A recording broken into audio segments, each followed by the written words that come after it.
This week on Movie Mash, I will take this movie and compare it with this movie to analyse how a period drama can become a zombie action flick. I will focus on a few key elements: opening, character, world building, dialogue, and genre expectations to find out what works and what doesn't. But don't worry, I'm not going to talk about the final acts of the movies, so if you haven't seen either, there's no excuse for you not to watch this. IMDb says, sparks fly when spirited Elizabeth Bennet meets single, rich and proud Mr. Darcy. But Mr. Darcy reluctantly finds himself falling in love with a woman beneath his class. Can each overcome their own pride and prejudice? Versus 5 sisters in 19th century England must cope with the pressures to marry while protecting themselves from a growing population of zombies. Her face is rendered uncommonly intelligent by the beautiful expression of her dark eyes. As we go through, think about your own project and have a go at adapting it into the zombie genre. Look at the face. It's vacant, with a hint of sadness. You never know, you might find something really cool that you want to use. Pride and Prejudice begins on Elizabeth Bennet. The audience sees where she lives and is introduced to the dynamic within her family. We know this movie is going to be about these people, their hopes, their dreams, their desires, everything. He's single? Who's single? Mr. Bingley, apparently. In Pride and Prejudice and Zombies, Nice. Good vocal work. the opening starts with action, intrigue, and danger as it follows Mr. Darcy into Netherfield to destroy, you guessed it, a zombie. Much better. It immediately sets up the action genre and the tangible threat in this world. Is there anyone else present whom he would have had the opportunity to infect? I love this movie. It's so good. However, the title sequence within the first few minutes of this film annoys me a little bit. It is an elaborate show as a voiceover sets up the context of this 19th century England. There is so much information that the audience needs to know to understand what's to come, like the 4 horsemen, 4 horsemen of the apocalypse. the different forms of training, Japan for the wealthy, China for the wise.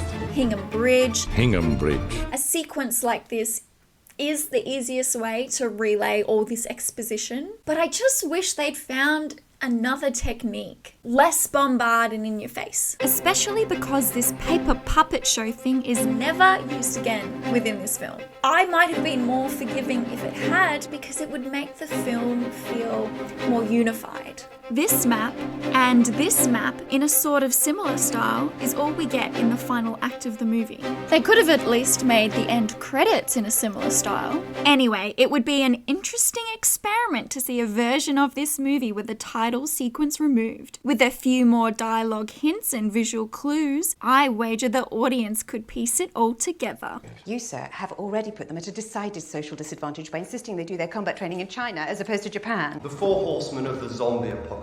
When they appear, the end of days is nigh. Undead of London take the bridge, while the rest of England will surely be lost.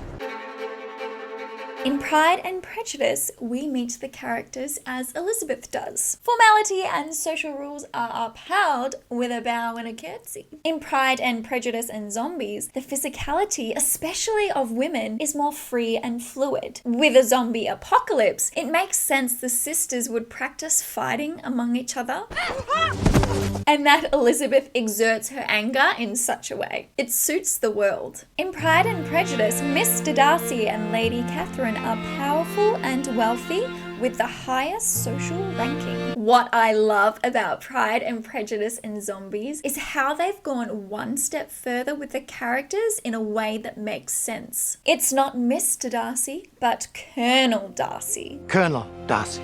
He is a leader and a fighter combating the zombie surge. I will not make the same mistake I made at Mrs. Featherston's whist party, Bingley. We get a glimpse at what his character wound might be. It was left to me, his son, to provide a merciful ending.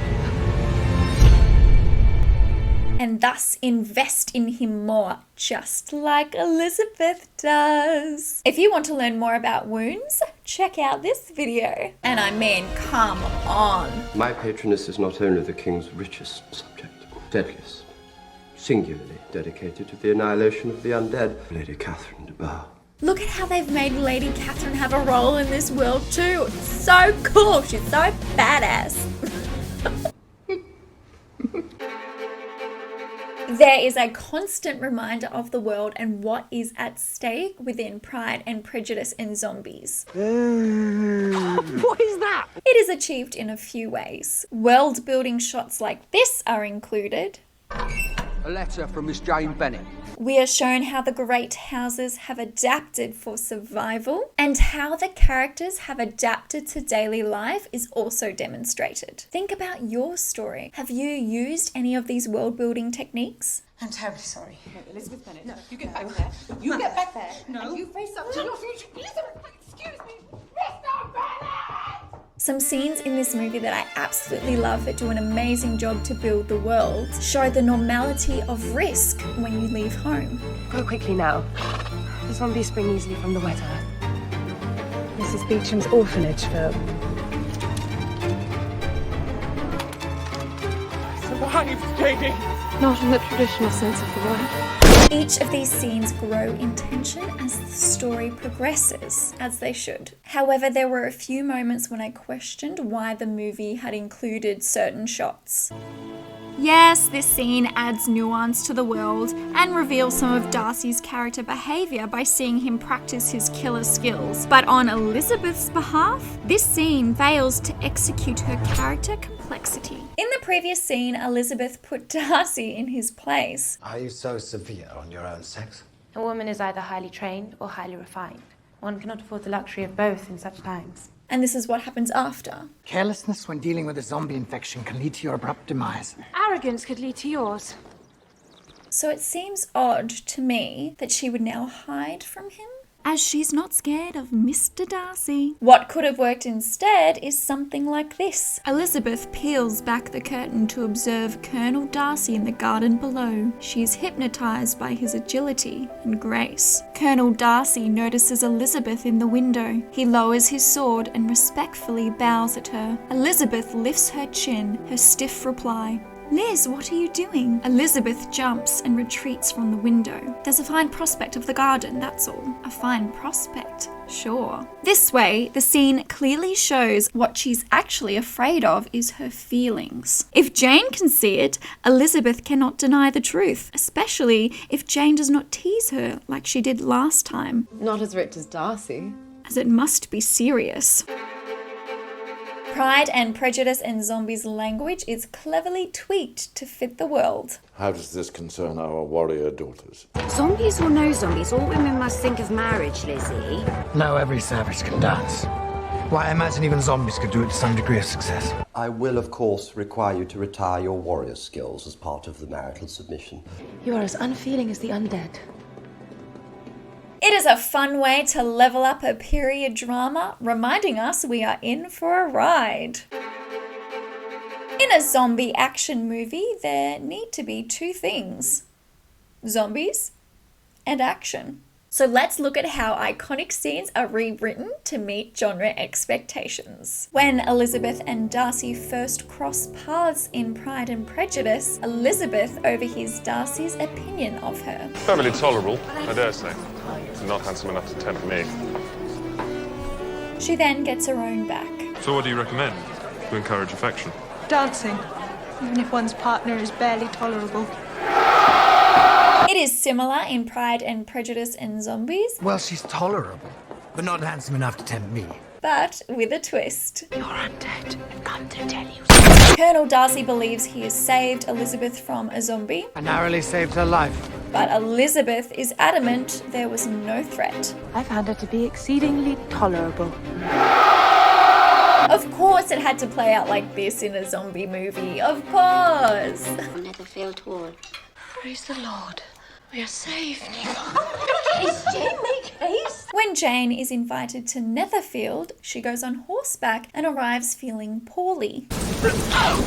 In the action version, Jane encounters zombies on the way there. And the scene ends on a cliffhanger. Has she been bitten? How's my sister? I fear she has the flu. Or worse. Remember, the audience needs zombies and action. And this scene does that while giving us unresolved tension too. Perfect for the genre. I love this scene in Pride and Prejudice. Why do you ask such a question? To make out your character, Mr. Darcy. And what have you discovered? Very little. Unfortunately, we never see Elizabeth and Colonel Darcy dance in the zombie version. Yeah, it's pretty good. Why? May I inquire as to the purpose of our conversation, Miss Bennet? To make out your character. And what have you discovered? I hear such different accounts of you as puzzle me exceedingly. Because it doesn't meet the genre expectations, does it? So instead, we get another action sequence to stay true to the genre. Perhaps the reason the movie works without the dance scene is because, during the dance, Elizabeth is confronted by Darcy's opinions on friendship. Mr. Wickham is blessed with such happy manners as may ensure him making friends. He has been so unlucky as to lose your friendship. And in the action sequence, Mr. Darcy shows how readily he will kill his friend. Was he bitten? Was he bitten? No, he fell and hit his head. What Elizabeth takes away from both scenes are the same, so there's no need to repeat it. Your abilities as a warrior are beyond reproach, Mr. Darcy. If only you were as good a friend. Perfection. And like, seriously, these next changes are just so good. Miss Elizabeth, I have struggled in vain and I can bear it no longer. I've come to feel for you a most ardent admiration and regard which has overcome my better judgment. I don't understand. I love you. So now I ask you most fervently to end my turmoil and consent to be my wife. I appreciate the struggle you have been through, and I am very sorry to have caused you pain. I never desired your good opinion, and you have certainly bestowed it most unwillingly.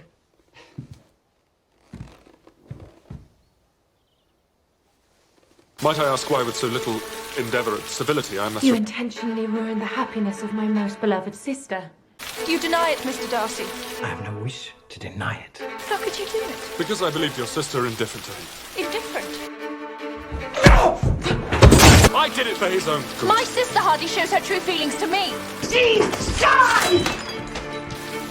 Did you suggest to Mr. Bingley that his fortune had some bearing? No, I wouldn't do your sister the dishonour, though it was suggested. What was?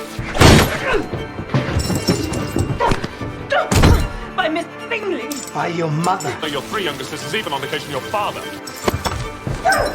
Your character was revealed to me many months ago. And what about Mr. Wickham? Mr. Wickham. Mr. Wickham's misfortunes have been very great indeed. You ruin his chances, and yet you treat him with sarcasm. So this is your opinion of me? Then I thank you for explaining it so fully. Perhaps these offences might have been overlooked had not your pride been hurt by my honesty in admitting scruples about our relationship. Did you expect me to rejoice in the inferiority of your circumstances? And those are the words of a gentleman. You could not have made the offer of your hand in any possible way that would have tempted me to accept it. You said quite enough. Forgive me, madam, for taking up so much of your time.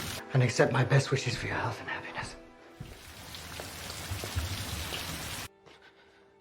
I wouldn't expect anything less. Yet there is one particular scene I find so clunky. Dear Miss Elizabeth Bennet. Remember what I said about the opening titles? There is so much information. Dear Miss Elizabeth Bennet, I did not intentionally wound your sister. No sooner had my father made clear his intention to leave Mr. Wickham a handsome sum. Of all the weapons in the world, I now know love to be the most dangerous. I sense a dark hand is at work here, guiding the enemy, Miss Bennet. It'll be as if a great dam has broken, and they'll reach Hertfordshire swiftly. I implore you to be ready. Again, there is too much information, which takes away what should be a great moment of growth for Elizabeth. Yes, we need to know all this to understand the stakes for the final battle, but come on. Give me something else. Perhaps the problem began with the execution of the scene where Elizabeth goes to Pemberley and meets Darcy's sister. It's rushed, full of exposition, and the lack of opportunity to build chemistry between the two leads could explain why it ended up on the cutting room floor. I thought you were in London. No, I'm not. I mean, look at how it could have been done. I'm so sorry to intrude. They said that the house was open for visitors. I had no idea. May I see you back to the village? No. I'm very fond of walking. Yes, I know. Miss Bennett, this is my sister, Miss Georgiana Darcy. Bennett, I knew it had to be you. My brother has told me so much about you. I feel as though we are great friends already. Look at how it could have been done. Oh, very well then. Easily persuaded, is she not? Your unfortunate brother once had to put up with my playing for a whole evening. But he says you play so well. No, I said played quite well. Oh, quite well is not very well. I'm satisfied. The fact this scene fails to exceed genre expectations of the zombie action and even the romance elements, I understand why the only option was to jam-pack the letter with everything that needed to be conveyed to develop their relationship. When did I fall so deeply under your spell, Miss Bennett? I was in the middle before I knew I began. As promised, I will not go any further into the stories, so you can watch both and share your opinions below. Also, let me know how you went with mashing your own story into a zombie action genre. 1, 2, 3. Until the next mash, bye! Who hasn't misjudged someone like Elizabeth or said something really hurtful to a friend like Emma? Badly done, Emma. Badly done indeed. This was badly done. Badly done indeed.